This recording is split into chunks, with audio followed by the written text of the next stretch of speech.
আসসালামু আলাইকুম প্রিয় দর্শক, আপনারা এখন যাকে দেখতেছেন সে ইরজাহিলের নেতা বেনিয়ামিন বাংলাদেশে আসিয়াছে। হু আর ইউ ফ্রম? কোথা থেকে আসছেন আপনি? সে ইসরায়েল থেকে আসছে, বলতে পারতেছে না, মানে আমাদের ভাষা বুঝতেছে না।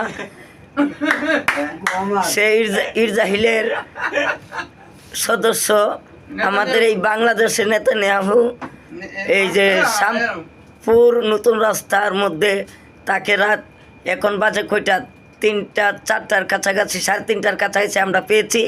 এখন আমরা পাবলিক যারা আছি ধরে তাকে উত্তম গত্তম কদ্দার খেলাবো। উত্তম গত্তম কদ্দার খেলাবো। 1 নাম্বার আপনি ভাই মারেন, শুরু করেন।